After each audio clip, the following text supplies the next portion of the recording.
Hello everyone, this is Kritika Singh. It's been a while since I've been uploaded video on YouTube, but from now I'll be consistent and upload a video every week. Today I'm here to talk about what is PCOD, its cause, symptoms, diagnosis, treatment.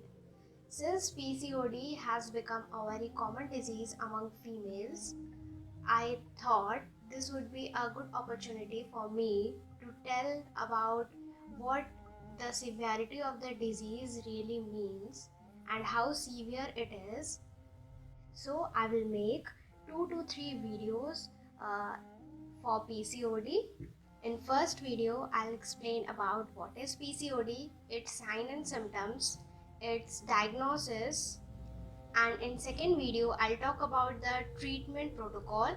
It means how can we treat or cure PCOD, and in the third video I'll tell you about the exercise part, the lifestyle changes, and some tips to adopt for lifelong to cure PCOD from its root. Since this is our first video, let's talk about its definition. What does PCOD really means? The term PCOD stands for polycystic ovarian disease and PCOS stands for polycystic ovarian syndrome. These words are used very interchangeably, but they have a different meaning.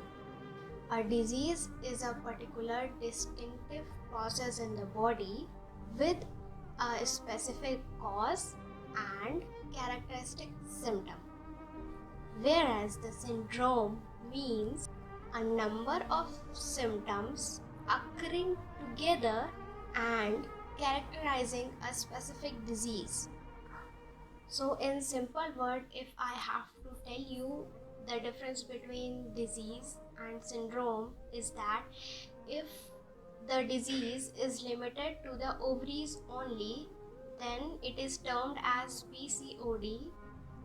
But when it shows symptoms like from other parts of our body, like hypertension, obesity, and diabetes, then we termed it as polycystic ovarian syndrome because the disease is not limited till the ovaries, it has been spread and other organs are also showing the symptoms. As I've already told you that it is an extremely common hormonal disease in women nowadays, but 20 to 30 years ago this disease was rare. Almost 1 out of 5 women in India are diagnosed with PCOD and approximately 50% of the patients are undiagnosed. So now we will know about the cause of PCOD. There are many causes such as genetic and idiopathic. First we'll talk about the genetic cause. PCOD is considered genetic because the genes of PCOD might be present in our grandparents or parents, but they have not been triggered. It means that because they have a good lifestyle, they were healthy, they were doing physical activities, so the PCOD symptoms are not shown or the disease was not revealed that time. But due to today's lifestyle, we all have sedentary life, we don't do much physical activities, so that gene are not suppressed anymore, that show their symptoms, and maybe that's why today's generation is more prone to have PCOD than our older generations. Second reason could be because of stress. Like in today's era, we have a lot of stress, anxiety, and depression. But in early year of life, there were no things such as stress or depression. They might have, but not as much as took our stress because of so much competition or whatever. We have mental stress, we have physical stress, we are emotionally stressed. Third reason might be insulin resistance. So, insulin converts the glucose into energy.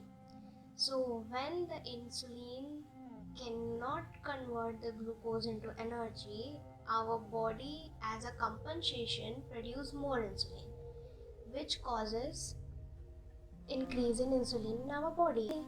So, if the insulin increases in our body, that will cause high insulin level in our body, which triggers ovary to produce male pattern hormones. They will show the symptoms of PCOD, such as baldness, male baldness, or facial hair. Third reason is lifestyle change. We have a very poor lifestyle. We admit it or not, but we all are having a poor lifestyle, sedentary lifestyle, wrong diet. We have lack of sleep. We have poor quality of sleep. We go to bed at 3 a.m. and wake up at 11 or 12 noon. This is all the cause or the triggers of PCOD. And the next cause, presence of chemical in our daily life. Chemicals such as plastics, plastic products, aluminum foils, tin, packaged food, room freshener, these all have chemicals. Let's get back to 20 to 30 years. All these things were absent, and our mothers do not suffer from PCOD.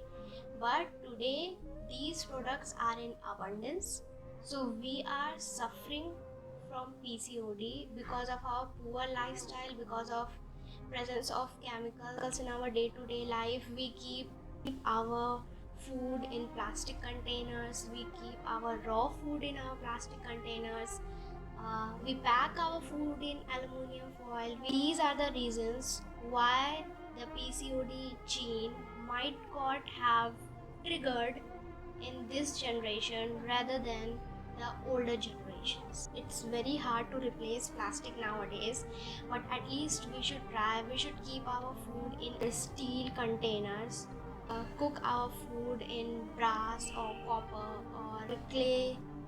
Nowadays there are so many clay cooking utensils present on Amazon. I will link some down in below so you can check it. Just try to reduce the level of plastic in your daily life. Now moving further, we'll discuss about sign and symptoms of PCOD. So first and foremost would be irregular periods or delayed periods or scanty periods, prolonged periods. This could be a sign of PCOD.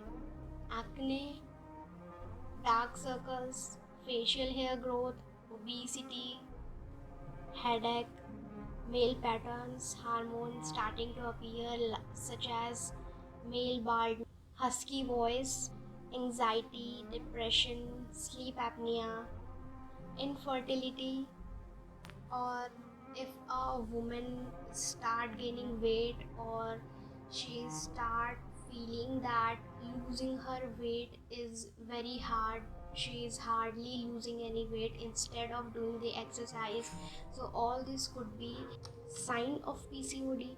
The diagnosis of PCOD is obviously done by a gynecologist. She could ask you about your period cycle. If you've been monitoring your periods, that is very good. I think every girl should monitor her period. We have so many period tracking apps. I will link some down in below so you can install it, put all the data in there, and just have a graph about your periods, your moods, and everything in one place. A gynecologist could recommend you ultrasound if the ultrasound is showing volume of ovaries are greater than 10 ml or have more than 20 follicle in each ovaries, then that might be a sign of PCOD. There is a criteria for diagnosis of PCOD, which is known as Rotterdam criteria. If you want to know more about the Rotterdam criteria, I have given you the research paper in the description down below. The first criteria should be irregularity in the periods. Second is sign of excess male hormone. And third is polycystic ovary seen on the ultrasound. This is for now, and the treatment part of the PCOD is covered in the next segment of this video, in which I'll talk about how to cure it in a natural way. We should keep in mind that PCOD could be reversible, so we should just think about if we want to live with the disease or leave the disease. Don't forget to watch the next video. Till then, bye bye, and thank you for watching my video, and please hit the like and subscribe button. Thank you.